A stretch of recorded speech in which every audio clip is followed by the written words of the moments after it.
Do you hear noises in the wind or voices behind unopened doors?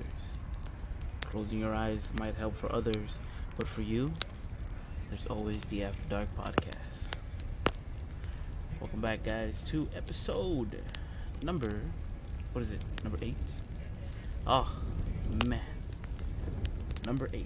Episode number 8, or 23, if you're one of those people who count from the very beginning. Either way, welcome back, guys, to yet another episode of the After Dark podcast, season 2, of course.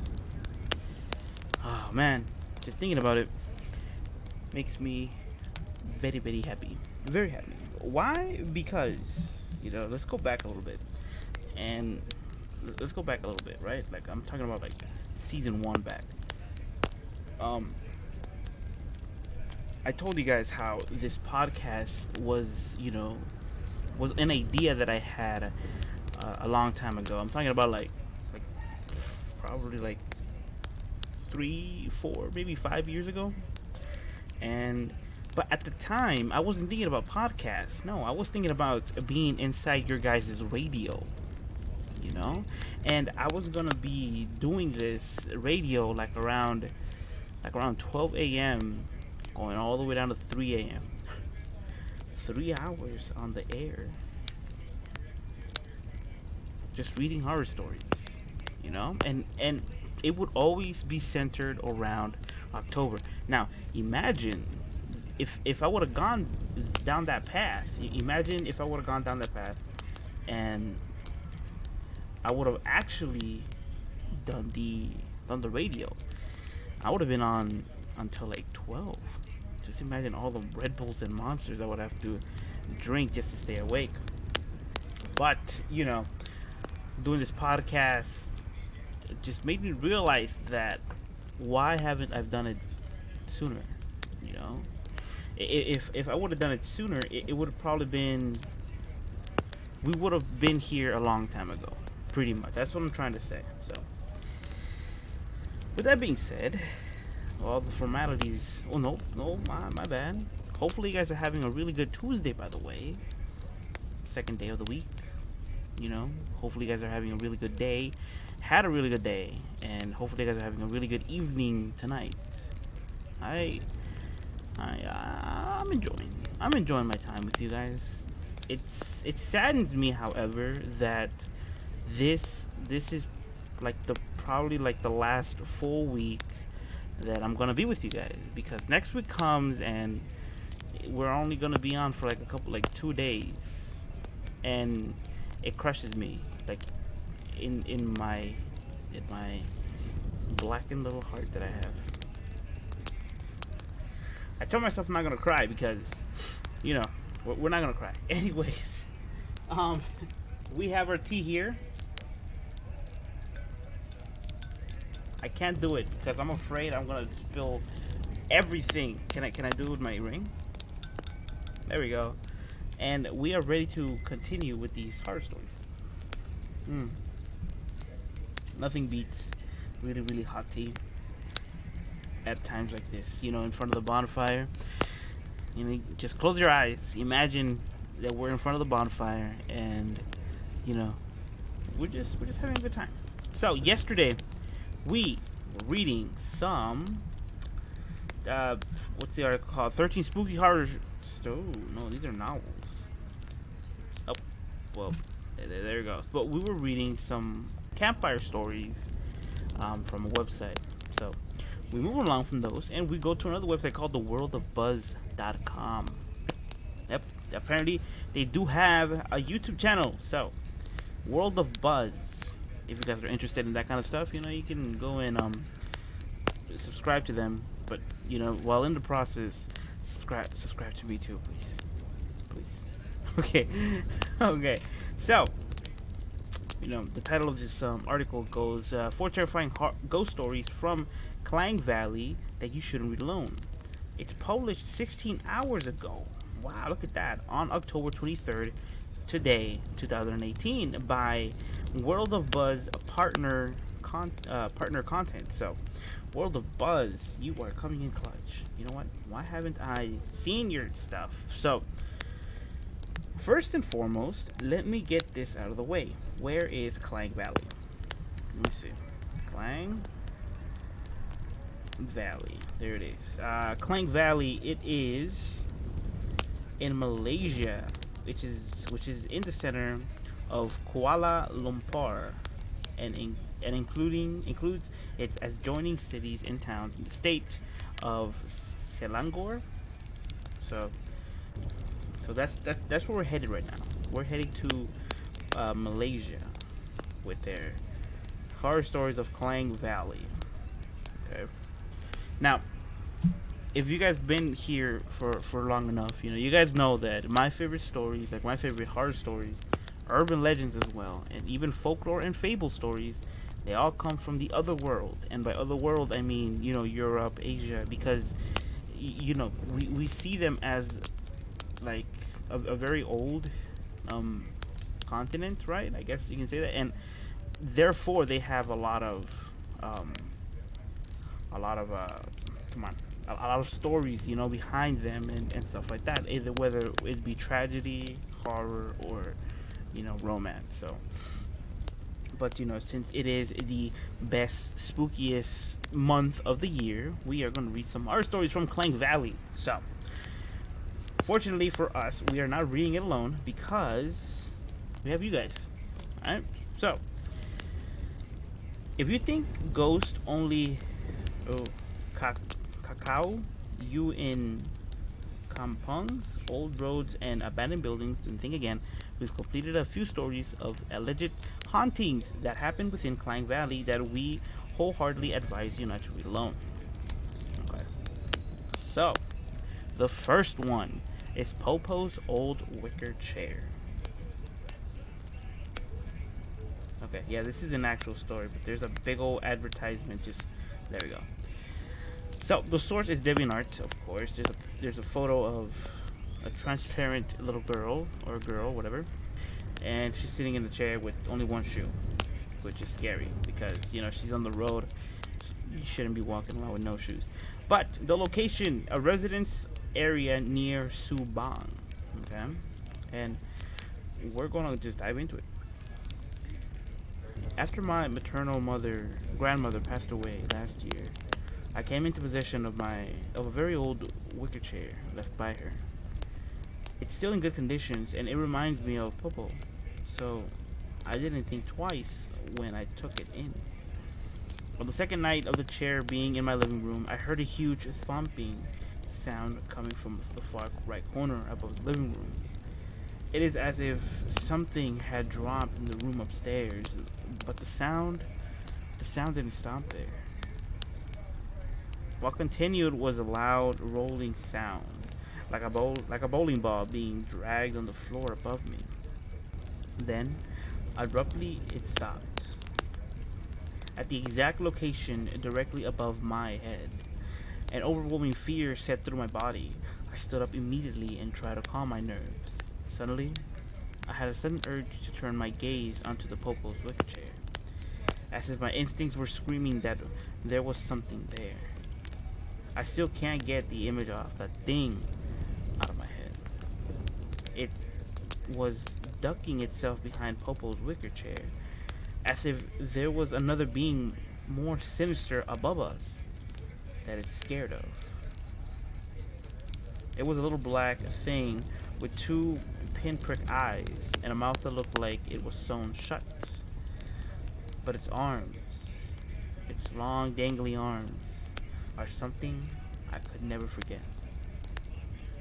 They were tooth-like objects growing on its like mushrooms. I only had a brief look before fear consumed, and I fainted.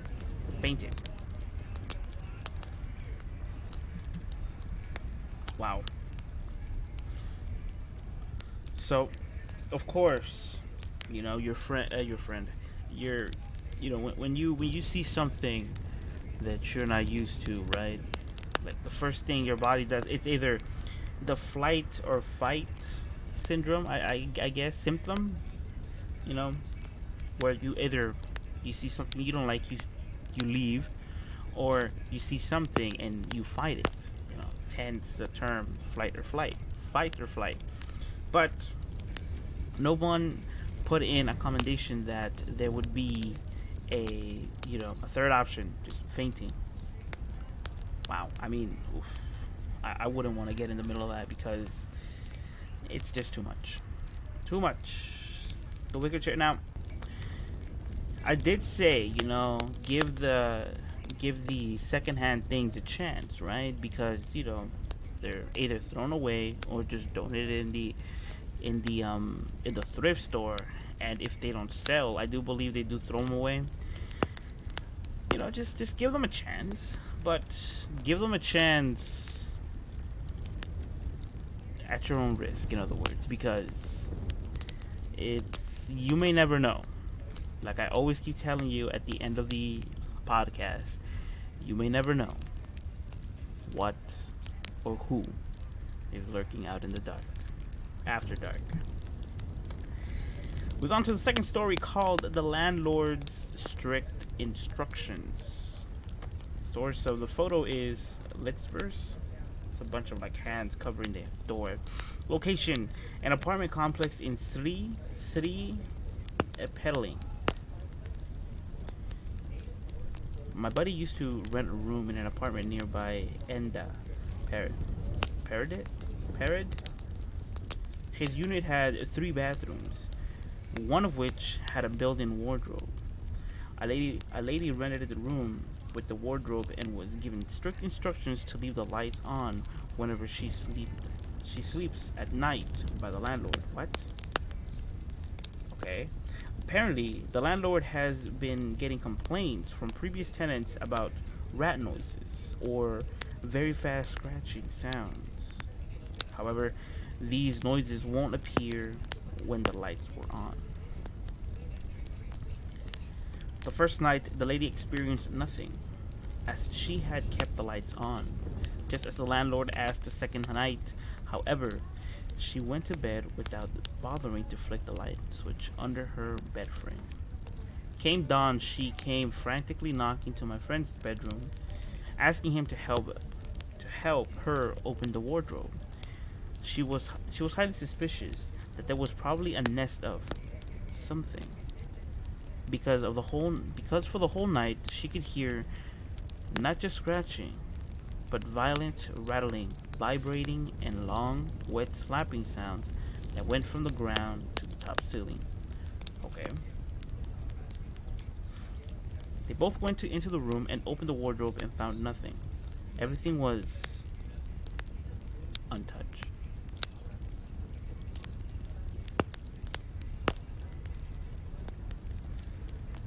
The lady eventually moved out, and a new lady moved in. A very Christian 20-something from Indonesia.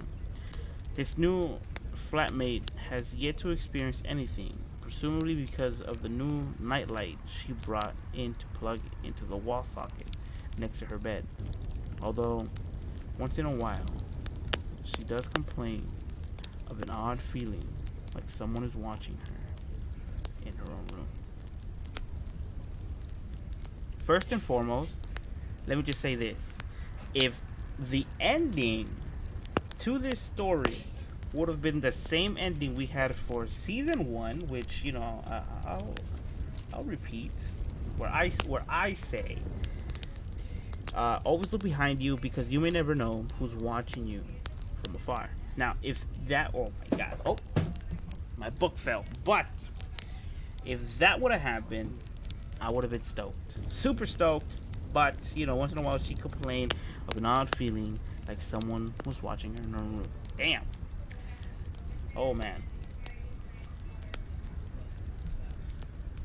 Maybe it wasn't so much for the nightlight she brought, but it was, more of the power of through Christianity, right? Because very Christian, 20-something from Indonesia, right? So maybe having a cross over her bed kept whatever was inside the wardrobe at bay.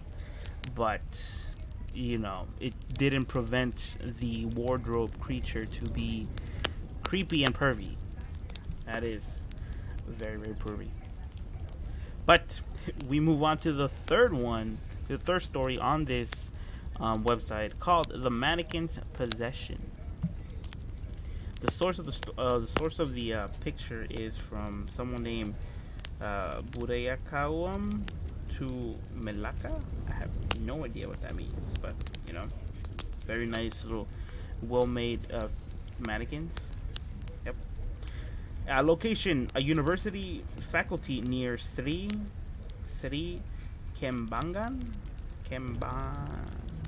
Okay. I've always heard rumors that my faculty is haunted, but maybe the huge Chinese cemetery right beside it played a part. I don't know. Besides that, we also had a museum with the traditional Malay culture in display inside the faculty. It all started when I joined a classical Malay theater production. We managed to borrow traditional clothes from our faculty's museum, and when I wore the red baju Melayu during the performance, I felt possessed. In a good way though. It was as if I had transformed into the character himself and could feel all his angst flowing through my veins. In a fit of rage during my monologue, I went overboard and accidentally ripped a button off the red baju Melayu. Whoops. I didn't think too much of it, but when I returned it back to the museum and the person in charge didn't even notice it was missing. The night back in my hostel, however, I could feel something amiss. I got this strange feeling that I was being watched. When I tried to sleep, I felt restless, delirious, and I was sweating. That's when that thing came. A mannequin-like creature wearing the red baju Melayu was standing in front of my hostel door. I could hear a voice inside my head screeching, "Pulangkan?" I stayed up all night till sunrise.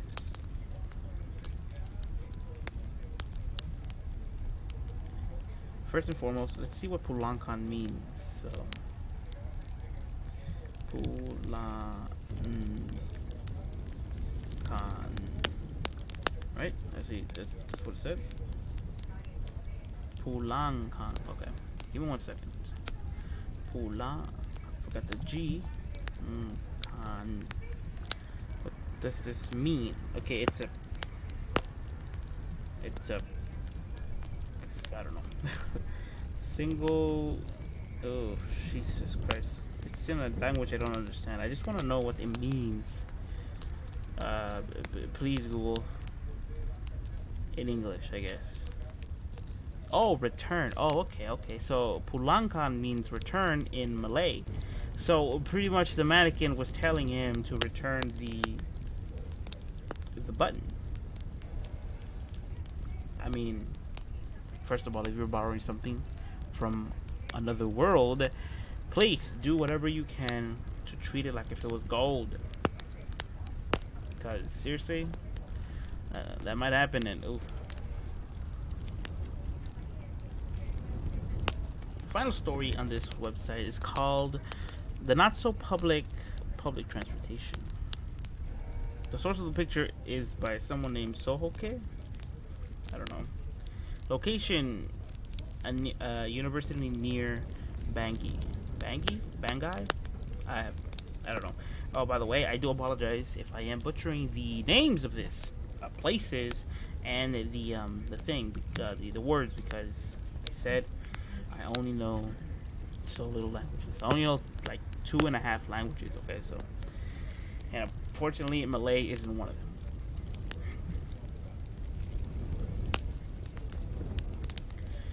When I first entered uni, my senior told me a rather odd piece of advice. Do not board our unibus if you come across it, roaming the stop past midnight. Well, this one night, my debate practice ended late around 12:30 a.m., and it was quite far from my hostel. We decided to walk when we noticed that there was an omnibus parked at the bus stop nearby. We hurried over to ride the bus, but something wasn't right about it. Firstly, the driver didn't look at us the whole time, as if he was scared of us or something. Another thing was the unusual uniformity of everyone inside. Practically everyone wore the same shirt and had the same haircut. It was so bizarre. They were so quiet the whole time that it kind of creeped us out. The whole ride was also bizarrely long. I mean, it usually takes us 15 minutes to reach our hostel, but that night it felt like hours. All of a sudden, the driver stopped at the same exact bus stop we aborted and shouted at us to get down. We did. We were in the same bus stop in the from the first place, and we looked at the clock, and it was only 12:45. Even though we could have sworn we were in the bus for hours.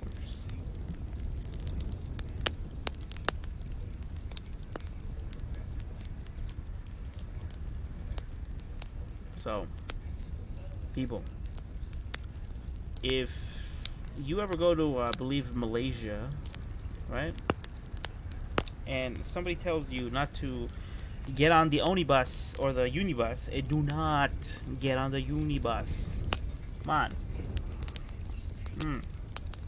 It's written all over stories, like horror stories and even horror movies, that, you know, when you see something odd, you don't hop on it.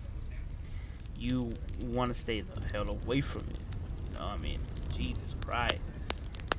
You're with your buddy, and it's like 12:30, right? So walk or power walk. You know, just I don't know what the hell I was trying to do. I was trying to like Twitch, but you guys can't see me. But that was 4 stories from what was it from? Klang Valley, which, you know, Klang Valley just sounds very mysterious.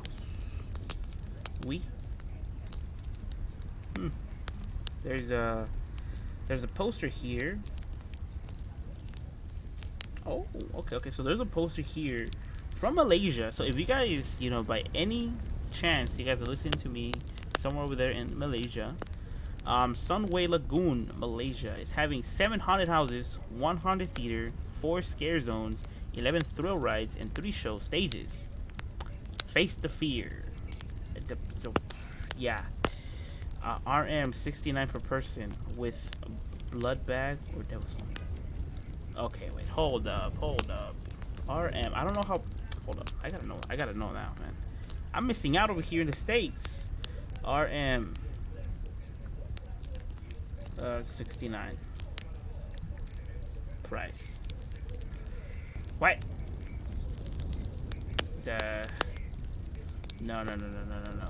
That's a watch. I want to know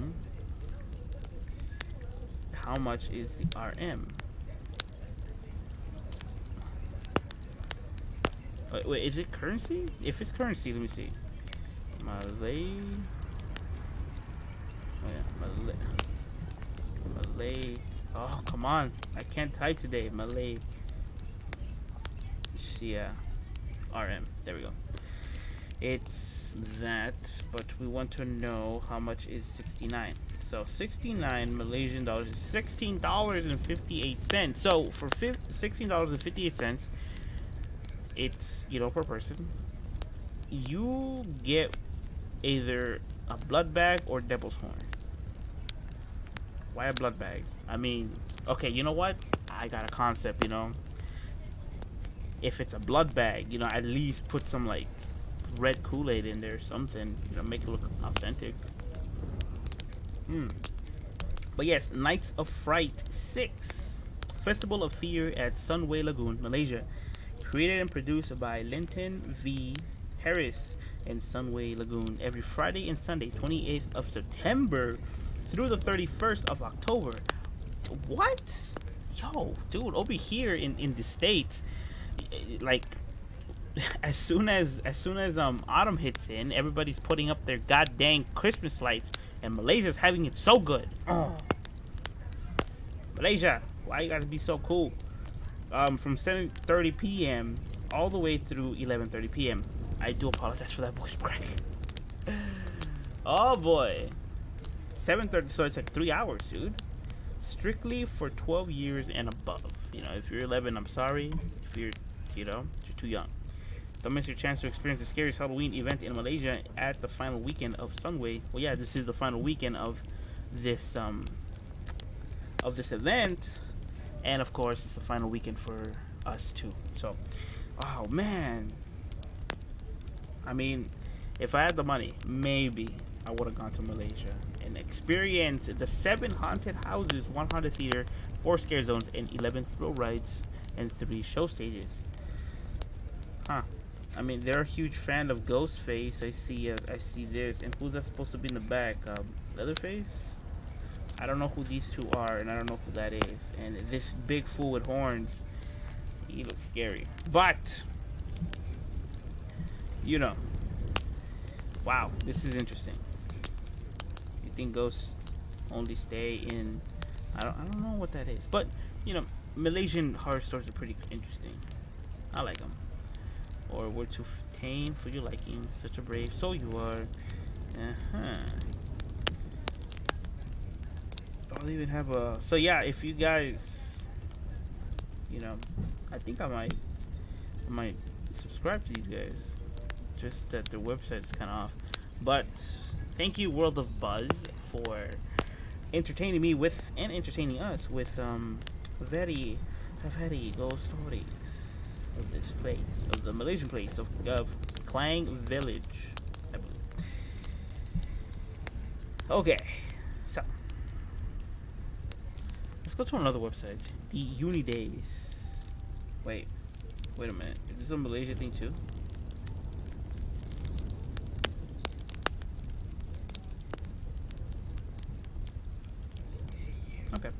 Okay, I don't know, but we're gonna go to another website called myunidays.com, and the title of this whole article is 9 real-life ghost stories that'll scare the hell out of you. Oh, dude, hold up! I totally forgot again, dude. Like, we're already 27 minutes in, and I forgot. I am so sorry.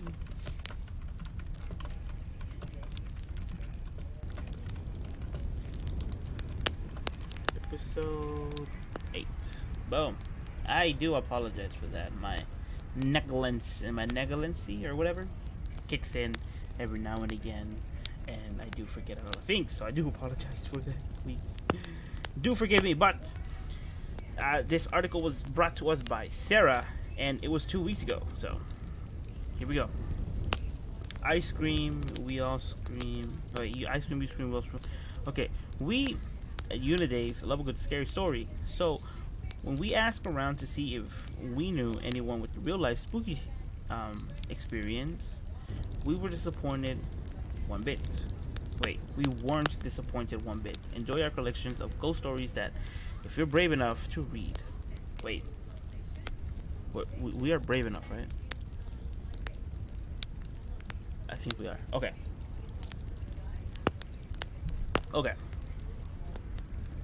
First story. They're really short stories, like really like a paragraph long. So the first one is called "For Anyone with Loud Upstairs Neighbors." My sister and I were staying at an old historic hotel in the middle of nowhere in Montana. The building had been in use since the 1800s. My sister loved this place and has frequented it many times over the years. I was kept up all night by someone pacing around on the hardwood floors in the room above ours. It drove me crazy. In the morning, I asked my sister how she could sleep through it, and she told me that the upstairs of the building used to be a ballroom. that now is carpeted and empty. The hotel staff confirmed that nobody was up there, and furthermore, if there were, I wouldn't have heard heels on hardwood floors. First and foremost, I do apologize for the back loud noise, but you know. And the story is brought to us by Christy. So, wow. I had a similar experience with that, and I did tell you guys on season 1, but you know, I don't mind sharing it again. When I was living back in LA, we used to live in a house, right? It used to be like one of my aunts, one of my uncles, and all of her kids, like my aunt's kids. And one night, you know, like I would stay up late playing video games. I'm talking about like 3, 4 in the morning, late, you know. And you know, one night, you know, I told my friend, you know, like there's somebody running in the damn hallway. So, and it was like you could legit hear like do do do do do do do do, and you know, like do do do do do do do do, just like booking it, right? Like if they were playing around, like oh, you like tag or something, just do do do do do do do do do. So I told my friend, you know what? I'm gonna catch these fools up right now, because why are they like running up this, like up and down the stairs? Like everybody's trying to sleep, you know. I'm trying to be as quiet as I can, and they're over here running around. So I heard them. I heard the steps, and then they would stop in my like in the room, in my room, the door's room, and then they would run back, and then I would hear it again. I'm like, okay, you know what? I'm gonna catch them right now. So I heard it again, and then as soon as, like, way before the footsteps stopped, I flung open that door, got out of the room, and there was nothing there. Nothing was in front of me, but the footsteps had stopped dead in their tracks and right in front of me. We already finished our tea. Which I don't mind, because, you know, a tea is pretty good. My Doge is messing about. But, yes, footsteps, you know, disembodied footsteps, don't ignore them. Or do, because, you may never know. Anyway, we move on to the other one. It's called That's Right. I was at a slumber party in 8th grade with a few of my friends when we decided to stupidly have a seance in her unfurnished basement. We were all having fun and giggling as we were trying to figure out who to summon when someone suggested Jack the Ripper, a serial killer from the late 1800s, and I immediately got a pit in my stomach. No, I spoke. We shouldn't summon something evil. That's right, called a man's voice from the other side of the cellar. There were no boys or men there. We were home alone. Another girl and myself heard it. I'll never be the same. And this one was from Abby. So thank you, Abby, for sharing. Really do appreciate it. Wow. I mean, questions begs an answer. I guess that's the old saying. Ooh.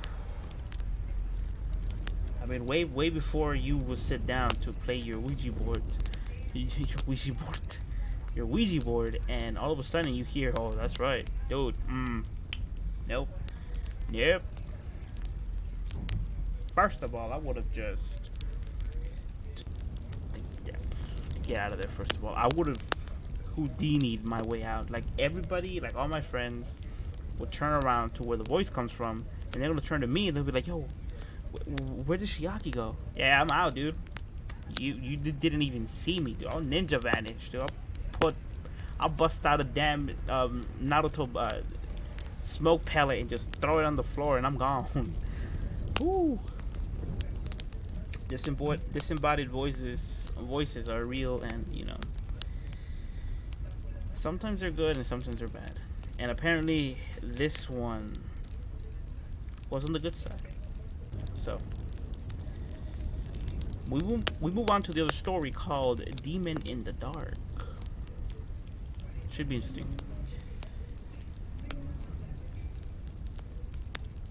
My family traveled to the south of France to stay in a cottage.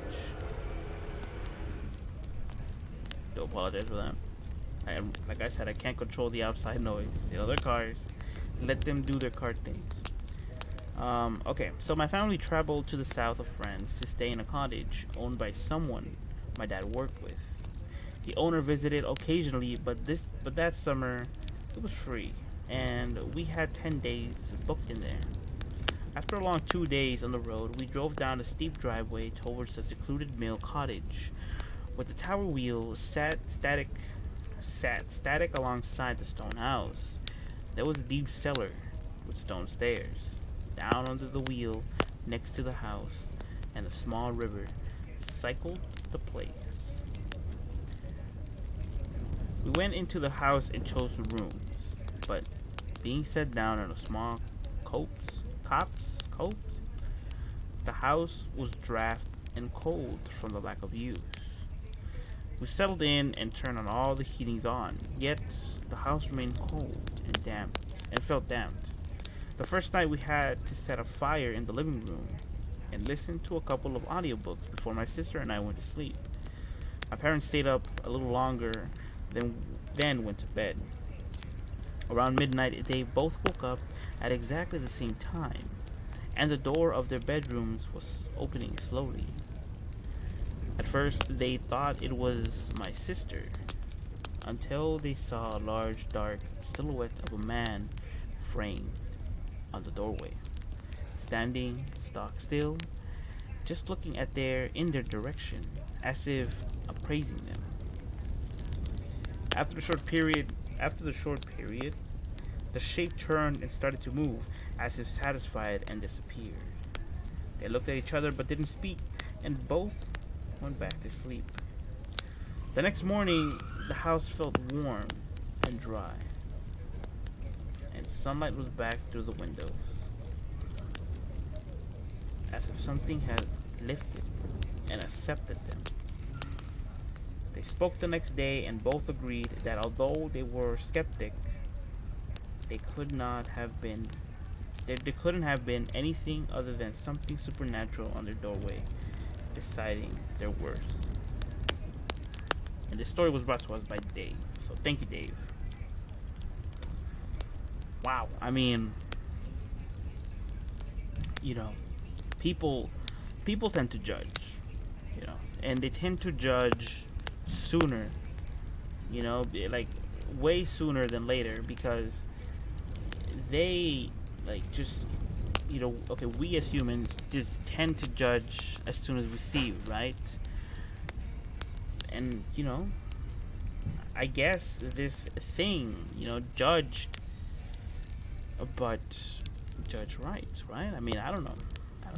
My mind is getting so distracted because downstairs they're like slamming things, around the walls and stuff like that. But so we'll leave them be, and we'll get back to our thing. So pray to God that whoever's judging you doesn't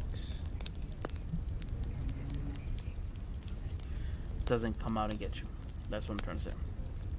So we move on to the other story called Full Heart, Wet Hands. So I used to live at this address. It doesn't say an address. The house was built. Okay, the houses were built. Oh, yeah. Wait, the houses were built to house. Okay, that's kind of weird. The houses were built to house the people building the railway. Okay, I get it now. In Derby, in the 1800s. I only found this out later, after I left the house. Thankfully, it was a creepy house, really foreboding. And every time I washed my hair in the showers, foreboding. And every time I washed my hair in the showers and every time I opened my eyes, I expected there to be something. Anyway, I came back from an afternoon lecture one af. Okay, this is the like the weird uh, English here that I can't read properly because my brain wants to say something, but then when my eye sees it, it's something else. Anyway, when I came back from an afternoon lecture one afternoon, I opened the door, walked up the first flight of stairs. Then I walked up the first flight of stairs and saw a wet handprint on the floor. A really wet handprint. And I was a bit like, very strange. Okay, wait. Oh, dude, this is hurting me read this. But we're gonna pull through. At that moment, but I didn't freak out. It was just out of the ordinary. So I walked up to see my housemate Ed. I opened the door and he was on the phone to his girlfriend, not crying but massively in distress. That was when the penny dropped. He then told me that as he was walking up the stairs earlier carrying a glass of water, he felt something cold go through him and almost pushed, causing him to drop all the water. He picked up the glass and ran upstairs to his room. The water falling out of the glass had created a handprint on the floor. Literally a handprint. Every digit was in proportion.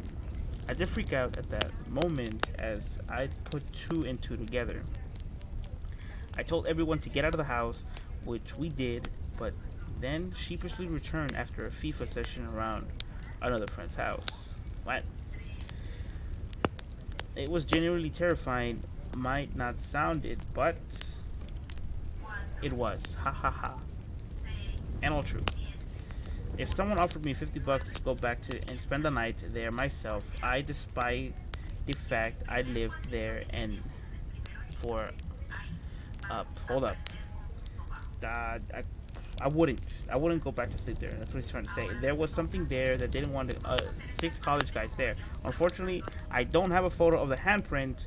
This was in 2012, prior to the culture of taking a photo selfie of literally everything. I wish I had though. Give me one moment, please.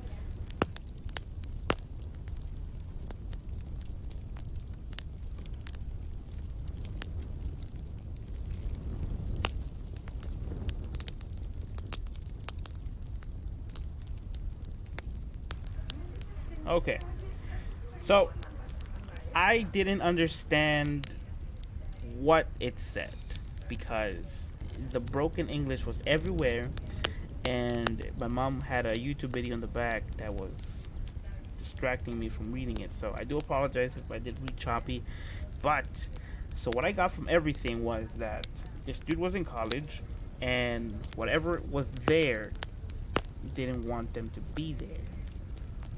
Huh.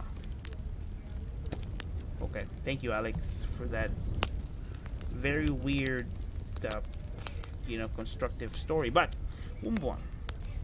Hopefully this one has better English structure thingy so that I can read properly and no more disturbance. So this other one's called House for Sale and Currently Occupied.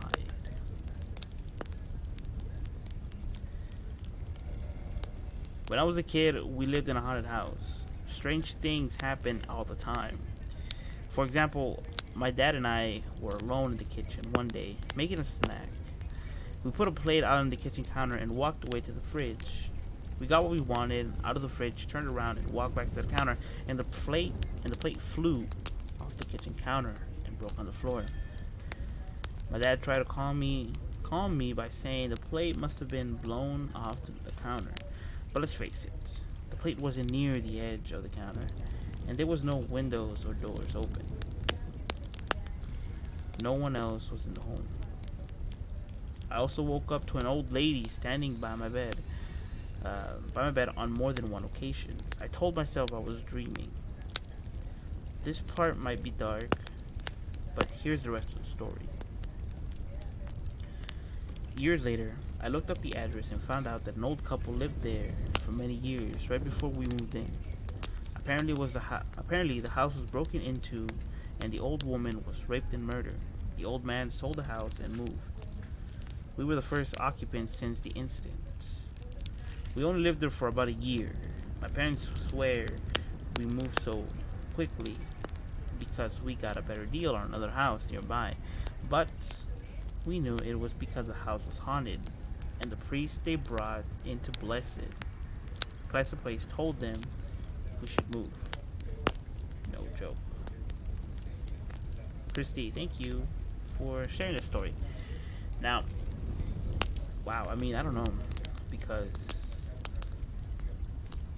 if you really think about it, anything and anywhere can be haunted, right? Just something bad might happen.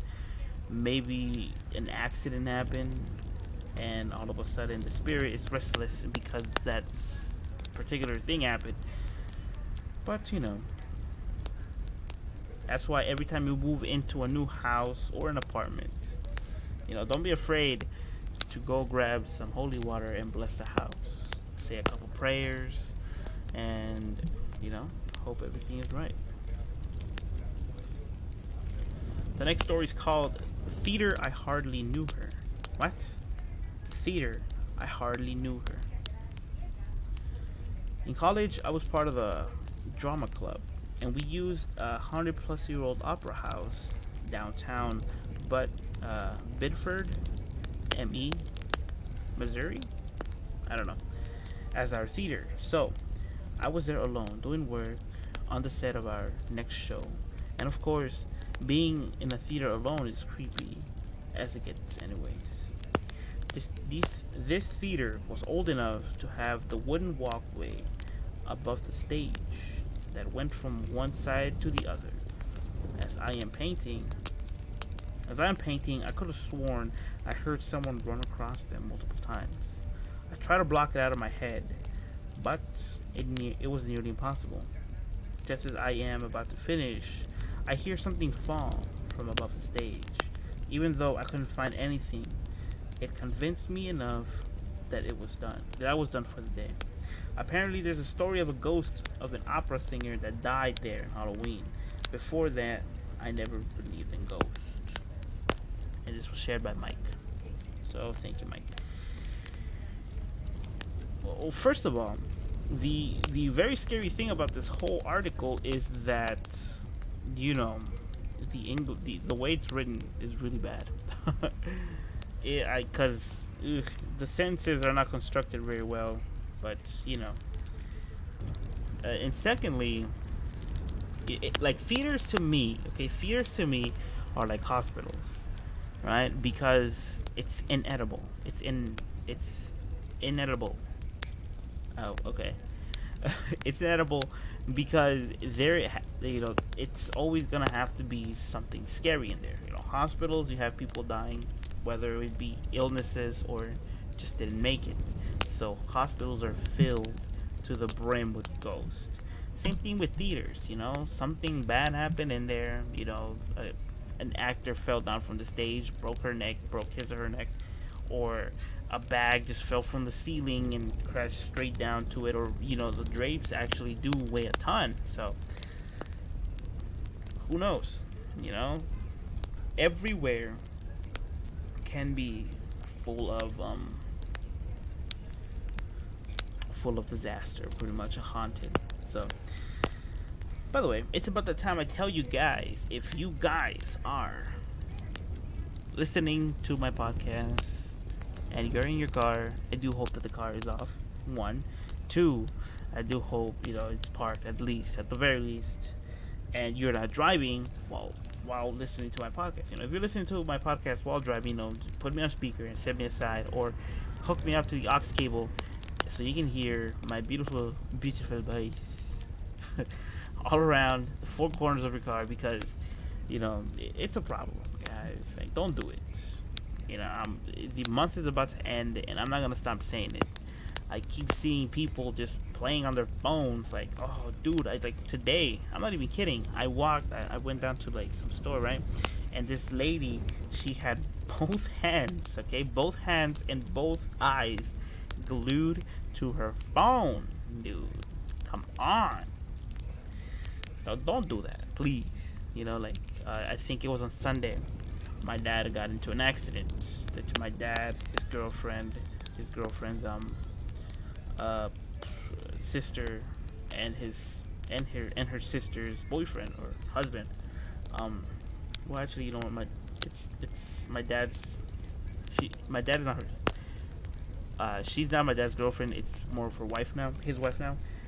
But yeah, they got into an accident in the car, and like somebody from behind just came in or boom, hit them square in the back of the car, and there is no way in hell that you hit somebody that hard, because I saw the car right now and it's busted. There's no way in hell that you did not see that car. It's a Nissan Altima, I believe, and they're pretty big, they're pretty boxy, but that's just pretty much another example why you shouldn't be messing around with your phones, man. Oh, such nuisance, such nuisance. But yes, people, please just put your phones away, man. If you want to listen to my podcast, and you have somebody else, just be like, hey, I want to listen to the After Dark podcast, season 2, episode 8. Please look it up on Google. On YouTube, and I would gladly appreciate it. And look at this, you can hear me without even touching the phone. So please, once again, don't play with your phone while driving. Okay. So, with that out of the way, we move on to the other story called Kitchen's Nightmare, and we're not talking about Gordon Ramsay here. I'll stop. Okay. Get ready for this story. So, I was closing up the bar one night after a long shift. As I was carrying a rack of glasses to the kitchen, I stepped on a wood floor that I had just mopped, fell to the floor, and let out an instinctual ah. Immediately after, as I'm sitting on the wet floor, I hear a low-pitched moan. It was so audible that I actually thought it was a real person. This was startling, considering I was the only person left in the bar. I stood up completely and froze and yelled, "Hello?" Again, immediately I hear the low-pitched moan, except this time it was louder. Now, I'm starting to freak out a little, but for whatever reason, I decided to walk closer to where I heard the sound coming from. I yelled out a very loudly, "Hello!" For the third time, I now hear a very loud, low-pitched moan. That was it for me. I ran back into the kitchen, grabbed the biggest kitchen knife I could find, because that seemed logical at the time, right? Grabbed my purse and ran out the door, and I never looked back. It was funny trying to explain it to the chef the next day why he was missing a knife during his morning prep. The creepiest part, however, I came to find out that there was some sort of an accident that occurred in a restaurant years before, with the son of the owner, and the word around town was that he died right in the bar. And the story was brought to us by Cat. Wow, you see what I mean? Like I said, anywhere or anything can be haunted. Whether it be a house, an apartment complex, a theater, a hospital, or in this case, a restaurant. Restaurants would be more pronounced, right? I want to say that they would be haunted because you have a lot of sharp objects, you may have some wet floors, and just accidents happen. But, when you die, I don't think it's an accident, and you just brush it aside and be like, nope, I'm getting my revenge. Well, with that, we move on to the other story, and this one's called Roommates, and it's only like 1 sentence long. So, sometimes I wake up in the middle of the night and my roommate is giggling and playing with my hair. And in the morning, she doesn't remember. Mikey. Wait, what? Like, playing, like toying with her hair, like twirling it? Oof. It's just like that one story from Mexico, right? The one that we read about, the El Sombrero, I believe, where he has a big sombrero trying to get the attention of a woman and braids their hair. Wow. So we move on to the other one, to the other story, and this one's called "Please Stop Moving the Kitchen Table." My house was fraught with weird stuff happening when we first moved on. When we first moved in, the kitchen table would move overnight, 12 to 18 inches. My keys would disappear and show up in the weirdest place, like my quilt trunk. My son, Christopher, went into the basement and things came out flying off the shelf at him. He also saw someone walking on our wraparound porch once, but there was nobody there. The most obvious one was a few years ago. Twice this happened. I was sweeping the kitchen floor. The door to the porch started shaking uncontrollably. It was like someone was trying to open the door without turning the knob. It lasted about 15 seconds. Keep in mind, this is a keep in mind. Oh, I lost my. Oh no. Yeah, keep in mind this is a wraparound porch, completely closed. I knew it was it was bad because my dogs who will bark at the butterfly flying past the window, all looked up at the door and stepped back. Both times it happened, and I was doing the same thing about the same time at night. By the way, as a side note, I walked into a kitchen table one night while going to the bathroom. It was not the first time I walked into the kitchen table because it was moving. It was moved. So I just said, "Please stop moving the kitchen table." And it never moved again. And this one is by Barbara. So, I mean, you see what I mean?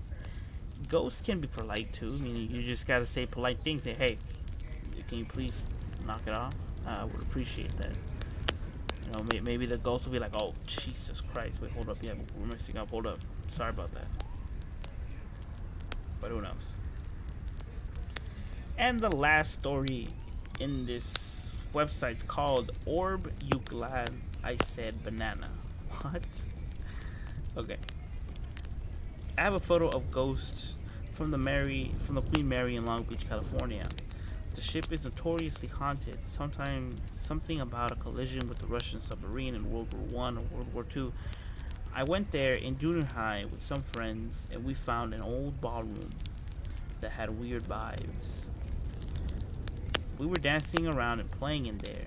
My friend's mom took some photos when we got When we got them back, developed there was orbs. Even a ghostly hand showed up in one of them. I was also just in New Orleans this time last year. We stayed in a house in St. Charles, built in the 1800s. My fiance saw the ghost twice in the house. And this one was by Ashton. Okay. Now, you don't want to mess with ghosts. I mean, sorry about that. From what I heard, that the way you provoke a ghost, or a demonic thing, pretty much is, you take a picture of it, or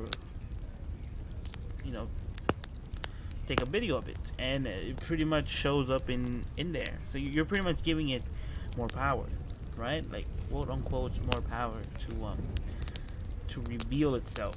So, if you're gonna be provoking any ghost or any demonic presence, do so at your own risk. But that was interesting, though. That was very interesting.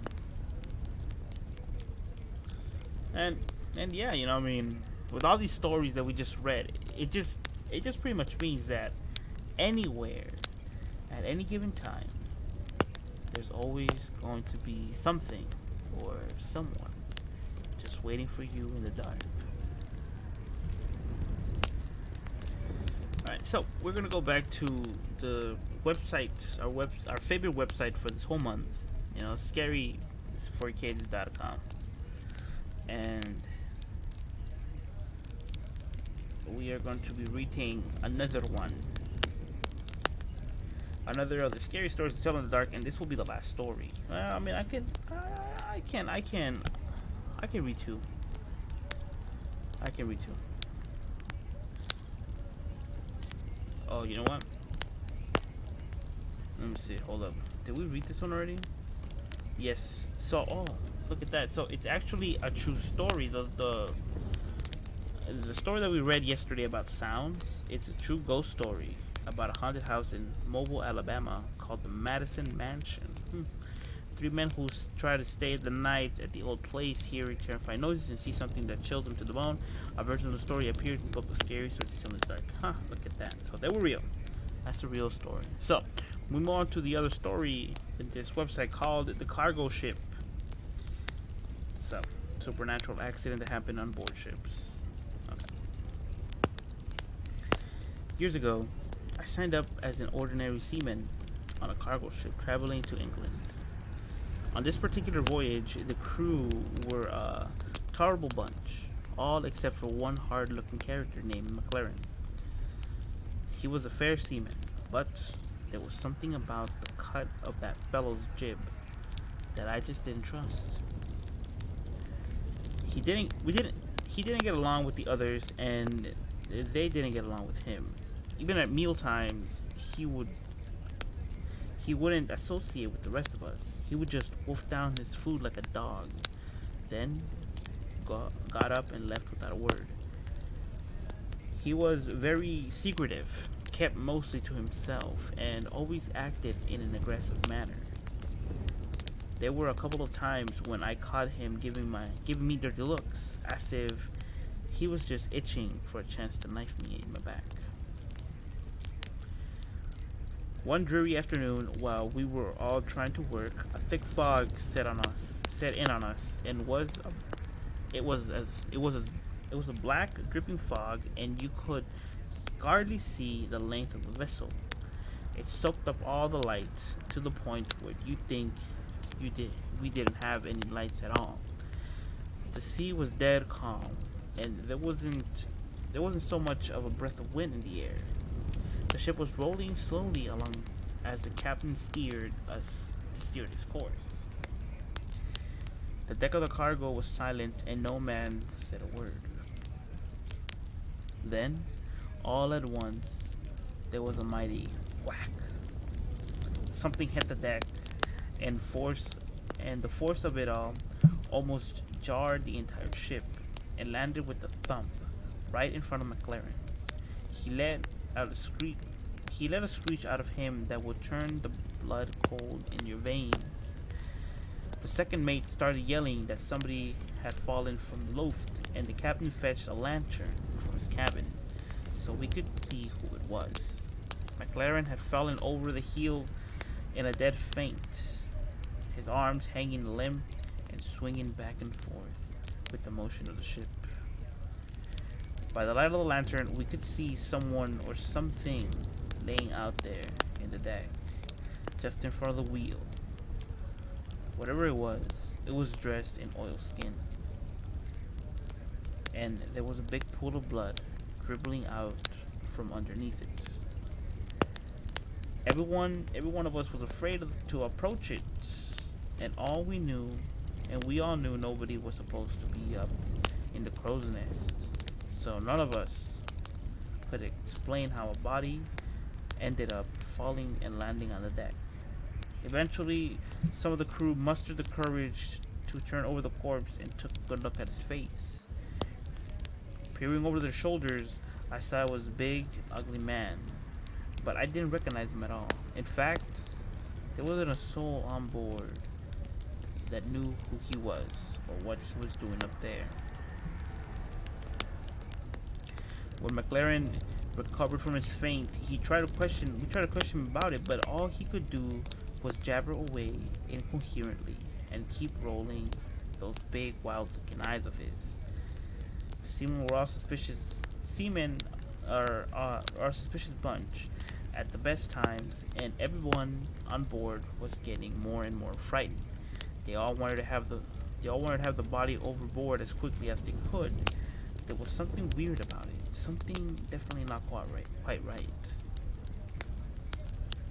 The captain thought the man might be a stowaway, but the ship was so full of lumber that there was no place for a man to hide. Whoever the dead man was, he didn't he hadn't been on the ship when we pulled out of the port. The second mate gave orders to throw the corpse over the side, but the crew were convinced that there was something supernatural afoot, and all of them were afraid to touch it. The second mate was shouting at this one and that one, but he couldn't coax anyone to move a muscle. All of a sudden, McLaren started yelling like a lunatic and ran out into the deck. "I've handled him once. I can't handle him again," he cried. And he picked up the corpse. I've handled him once and I can handle him again," he cried, and he picked up the corpse and dragged it over the railing. Just as he was about to heave it over the side, the thing reached out with its two big long arms and wrapped them around him. Before anyone knew that was happening, the pair of them went over the rail together. Just as they did so, up came the most horrible laugh any of us have ever heard. The crew gathered around, staring bug-eyed and terrified scene. The second mate was yelling at us to launch a boat to rescue McLaren, but nobody would dare to get into a boat. Not after what they had just witnessed. We threw a couple of life preservers over the side, but we all knew nothing in God's green earth would save him now. Later on, the captain told us that the last trip he made, there was a really big fellow who'd been always picking on McLaren and pushing him around. There was bad blood between them, and McLaren was always making threats about how he would someday get his revenge. One wet and dirty night, the two of them were up in the crow's nest. In the middle of the night, the big fellow somehow fell and struck the deck like a ton of bricks. When they found him, he was stone cold dead, said the captain. Deader than 40 hearing. When they questioned McLaren about it, he said it had all been a terrible accident. The rope ladder they were using suddenly snapped, and the big fellow plunged to his death. McLaren claimed he might have fallen himself, but for the grace of God. However, nobody believed the story. Everyone who saw the rope ladder knew it wouldn't give way on its own. The rope had been cut through with a knife, but they couldn't prove anything. So they had to let the matter drop. In the end, I guess the big fellow took care of things his own way, said the captain.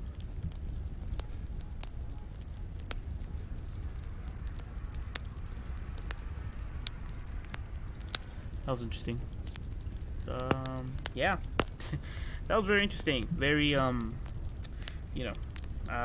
life as a sailor, can get pretty lonely.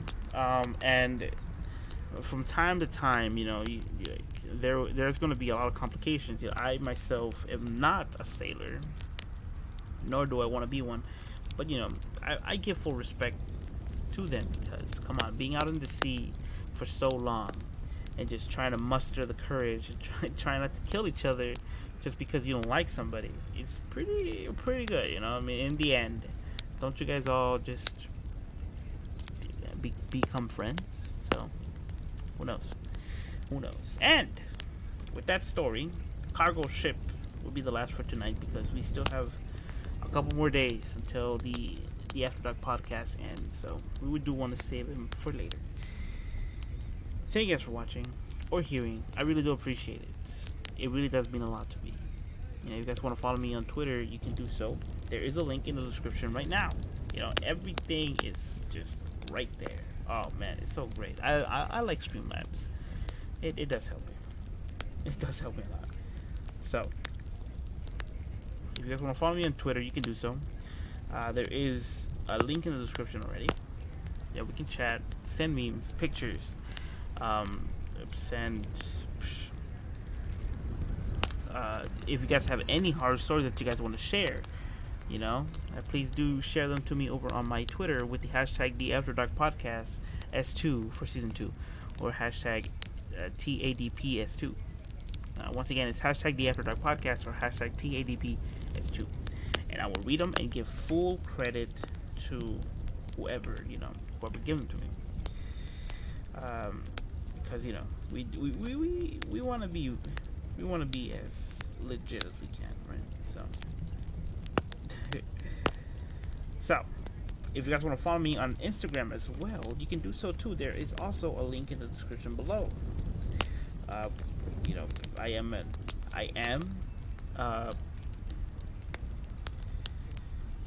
artist. I'm trying to read something here. I'm sorry. Okay, I'm sorry. My outro is so redundant, but I am an artist. I am a traditional artist and digital artist, and hopefully, maybe one day I can become a painter. So, I normally post every Wednesday and Saturday from 8 to 9 a.m. California time, but since it is October, I am partaking in the Inktober challenge, which is me pretty much drawing every day and posting every day. So something new is happening all throughout October.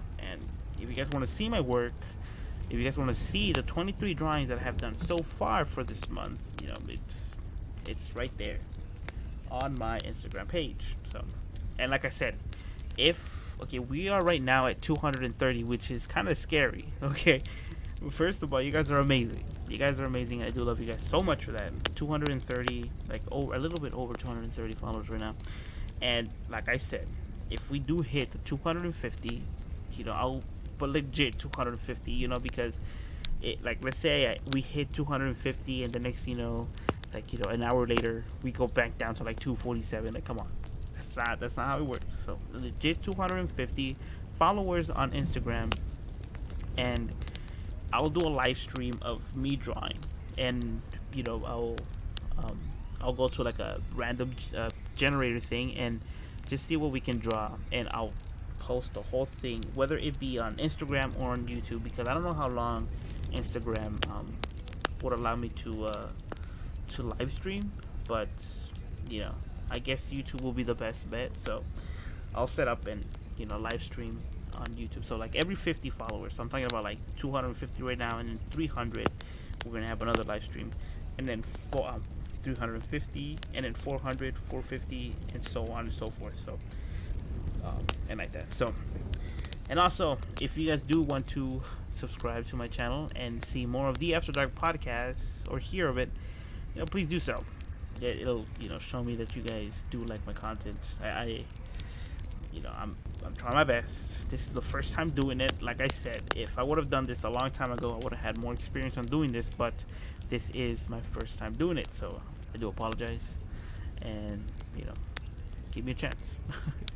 So for movie night recommendation, this is what I was reading while I was doing my outro. If you guys are not a fan of home invasion movies or are terrified of them, but maybe you guys do like home invasion movies, I suggest you guys watch The Strangers, the 2008 mystery slasher film that runs for about an hour and 31 minutes. The Strangers are, a different type of bunch. I mean, this movie's great. I like it.